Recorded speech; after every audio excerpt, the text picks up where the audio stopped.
नमस्ते सदा वत्सले मातृभूमि। मामला एक कानूनी कंट्रोवर्सी का है। Honourable high court, Mumbai high court की नागपुर बेंच में ऑनरेबल जस्टिस पुष्पा वीरेंद्र गनेड़ीवाल वाला ने दो डिसीजन दिए पीछे सेक्सुअल असल्ट को लेकर। हालांकि वो डिसीजन 19 फरवरी का पहला उन्होंने डिसीजन दिया, फिर उसके बाद उन्होंने रिसेंटली दूसरा डिसीजन दे दिया। 19 जनवरी का डिसीजन दिया, 20 जनवरी को उनकी फाइल आई हुई थी सुप्रीम कोर्ट कॉलेजियम के पास। कॉलेजियम ने उनको परमानेंट जज के लिए रिकमेंड कर दिया था 20 जनवरी को। 19 जनवरी का जजमेंट है। साइट पर चढ़ते चढ़ते 20 जनवरी हुआ होगा। कॉलेजियम जिस समय बैठी होगी उनके रिकमेंडेशन को लेकर, वो नहीं सोच पाई, उसके पास वो डिसीजन नहीं आया होगा। मीडिया रिपोर्ट्स दूसरे तीसरे दिन आई, तब सुप्रीम कोर्ट के संज्ञान में गया होगा कि मामला क्या है। पुष्पा, ऑनरेबल जस्टिस पुष्पा 2007 में, वो पहले कई एक पैनल पर रही बैंकों के, और वो 2007 में वो एडीजे हो गई, मतलब डायरेक्ट हाई लोअर कोर्ट की जज, डिस्ट्रिक्ट कोर्ट की जज हो गई। 2019 फरवरी में वो रिकमेंड कर दी गई एलिवेशन के लिए, और वो हाई कोर्ट की जज हो गई। हाई कोर्ट की जज होने के बाद किसी भी जज, किसी भी लेवल के जज, या मैं सरकारी नौकरियों की बात करूं, पहले हम प्रोबेशन पर रखते हैं सबको। प्रोबेशन पर रखने के बाद एक लंबा समय जब बीत जाता है और ये पता लग जाता है नाउ शी इज़ फिट और he is fit for the post, उसके बाद हम परमानेंट करने के लिए उनका रिकमेंडेशन करते हैं सभी पोस्टों के लिए। इससे पहले जब कोई भी एलिवेट किया जाता है हाई कोर्ट के लिए, तो उनकी ट्रेनिंग भी होती है नेशनल जुडिशल एकेडमी भोपाल में। और नेशनल जुडिशल एकेडमी में ये बताया जाता है कि हमको बिहेव कैसा करना है, मामले कैसे, मतलब जो भी लेटेस्ट चीज़ें हैं जिनसे वो अवेयर नहीं होते हैं, उन चीज़ों की अवेयरनेस दी जाती है। कानूनी दांवपेच भी कुछ सिखाए जाते हैं, ऐसे उनकी ट्रेनिंग होती है। उसके बाद उनको सीट पर भेज दिया जाता है, और सीट पर भी डबल बेंच में जिस समय वो बैठेंगे तो सीनियर जज बैठता है और फिर जूनियर जज बैठता है। कभी कभी सिंगल जज भी हाई कोर्ट में बैठते हैं, आवश्यक नहीं है कि हाई कोर्ट में डबल जज ही बैठें। मामला था कि वो अभी परमानेंट नहीं हुई थी। 19 तारीख को जब उन्होंने जजमेंट दिया तब वो परमानेंट नहीं हुई थी। पॉक्सो एक्ट का, prevention of sexual assault in the child sexual assault, तो पॉक्सो एक्ट के तहत एक बच्ची के साथ किसी ने गलत किया, उसके जो ब्रीस थे किसी ने दबाए। मामला को पॉक्सो में रजिस्टर हुआ, हाई कोर्ट पहुंचा। हाई कोर्ट ने, ऑनरेबल जस्टिस पुष्पा ने ये कहा, जब तक स्किन टू स्किन कांटेक्ट ना हो तब तक पॉक्सो अट्रैक्ट नहीं होता। 354 तो है, लेकिन पॉक्सो अट्रैक्ट नहीं होता, क्योंकि स्किन टू स्किन कांटेक्ट नहीं, कपड़े उसने पहन रखे थे, इसलिए चूंकि पूरे कपड़े नहीं उतारे गए, इसलिए वो सेक्सुअल असल्ट नहीं है।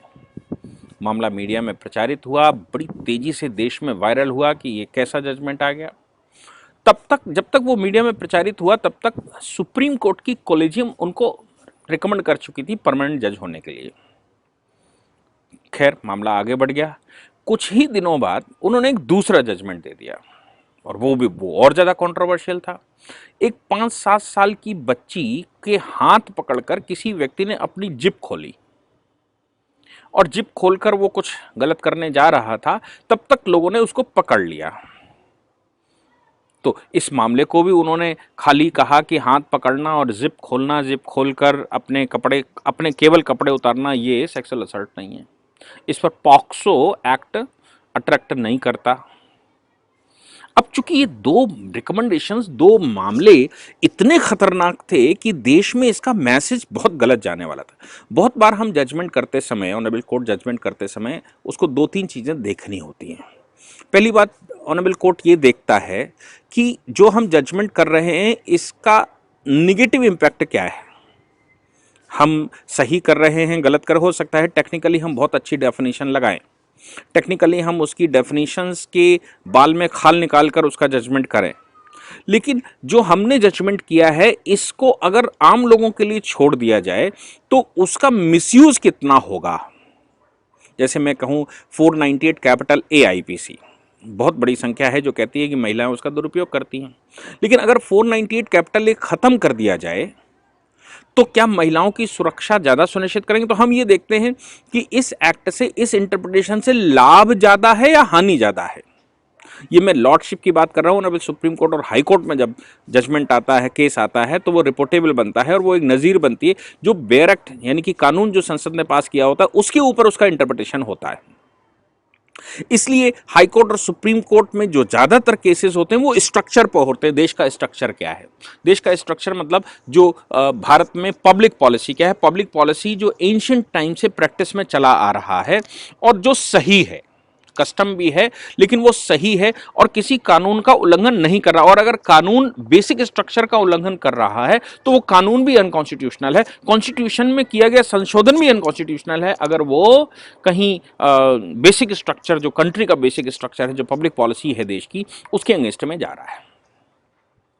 पब्लिक पॉलिसी देश की मैं कहूं तो ये कहता हूं कि कोई विदेशी संस्कृति है उसमें हो सकता है कि कुछ अलाउ किया जाए, जैसे ट्रिपल तलाक है, किसी विदेशी संस्कृति में वो अलाउड होगा, लेकिन भारत की पब्लिक पॉलिसी में वो अलाउड नहीं है।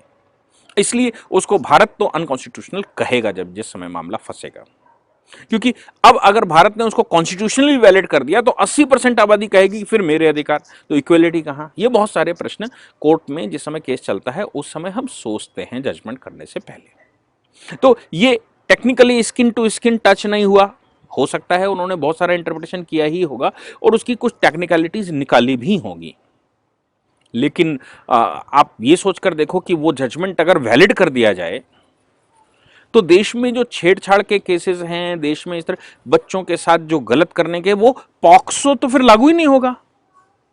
लोगों की हिम्मत बढ़ेगी और लोगों की हिम्मत बढ़ेगी तो लोग आगे आगे बढ़कर आएंगे, आगे गलत करने की हैबिट डालेंगे, गलत करने के लिए सोचेंगे। तो ये सब कुछ जब हम सोचते हैं तो ये बात दिमाग में रखनी चाहिए कि जजमेंट करते समय इसका इंपैक्ट पॉजिटिव और निगेटिव क्या होगा। सही को भी, जो हम सही जजमेंट कर रहे हैं उस सही का भी पॉजिटिव निगेटिव इंपैक्ट क्या होगा। अगर उसके कोई न्यूट्रल इफेक्ट होने वाले हैं तो फिर हम सही ही करेंगे, लेकिन अगर सही के भी कुछ नेगेटिव इफेक्ट होने वाले हैं जिससे कि उसके इंप्लीमेंटेशन में, एग्जीक्यूशन में, या फिर वो जो इंटरप्रिटेशन है वो कुछ और अट्रैक्ट कर लेगा जिससे गलत हो जाएगा, तो हम वैसा इंटरप्रिटेशन करते हैं स्ट्रक्चर के बेस पर।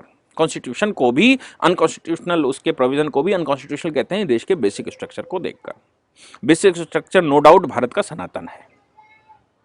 अब जब वो परमानेंट के लिए रिकमेंड कर दी गई, अभी तक नॉन परमानेंट थी, तो वो कितने गलत ऐसे डिसीजंस दे सकती हैं। और खासतौर से हमारी फील्ड में एडवोकेट तो फिर उन्हीं की अदालत में कोशिश करेगा कि उनकी बेंच जब सर्कुलेशन में आए तब उनके ही पास मेरा केस लगे, इस तरह का।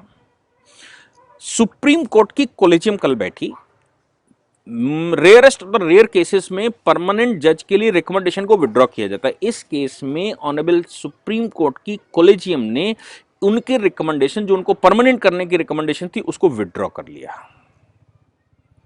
विड्रॉ कर लिया का मतलब उनको सीट से नहीं हटाया, वो जॉब पर हैं, लेकिन अब वो वहां परमानेंट नहीं है। अगर लंबा समय रहा और लगा तो उनको फिर रिवर्ट बैक भी किया जा सकता है। अदरवाइज परमानेंट करने से पहले होता क्या है कि उनको फिर जजेस एकेडमी में, नेशनल जुडिशियल एकेडमी भेजा जाएगा, उनकी ट्रेनिंग दोबारा करवाई जाएगी, ट्रेनिंग करवाने के बाद उनको फिर से प्रोबेशन पर रखा जाएगा और ये एक सिलसिला थोड़े समय तक चलेगा। जब वो मेच्योर हो जाएंगी तो उनको परमानेंट सीट दे दी जाएगी। परमानेंट से मतलब ये है कि हाई कोर्ट का जज जिस समय परमानेंट हो जाता है उस समय लॉर्डशिप आ जाती है, वो इम्यून हो जाता है। और इम्यून का मतलब अब उनको पोस्ट से नहीं हटाया जा सकता, अब पार्लियामेंट से उनके खिलाफ महाभियोग लाना पड़ेगा, तब वो उनको हटाया जा सकता है। इसलिए समय रहते सुप्रीम कोर्ट ने rarest of the rare cases में जो होता है परमानेंट रिकमेंडेशन को विड्रॉ करना, वो परमानेंट करने की जो रिकमेंडेशन थी वो ऑनरेबल सुप्रीम कोर्ट ने विड्रॉ कर ली।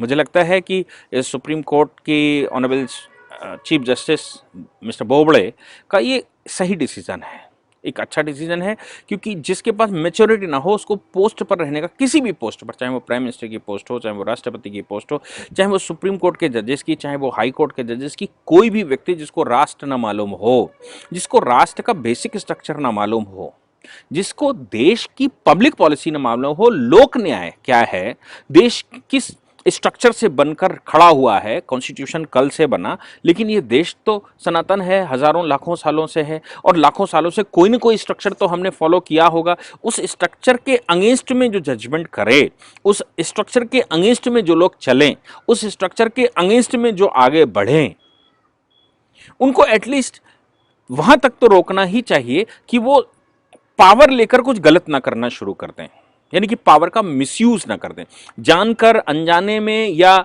जैसे भी। मैं ये नहीं कहता हूं कि सभी जानबूझकर करते हैं, कुछ लोगों के पास नॉलेज, लैक ऑफ नॉलेज की वजह से भी करते हैं। मैं जब 370 कर रहा था तो बहुत सारे लोग विरोध कर रहे थे। जब हमने उनको समझाना शुरू किया कि भैया इसका इंटरप्रिटेशन ये है, तो एक बड़ी आबादी थी जो हमारे साथ चलती, उन्होंने कहा साहब हमें तो ये मालूम ही नहीं था, हमें तो जो पढ़ा, जो सुना, उस आधार पर हम कह रहे थे।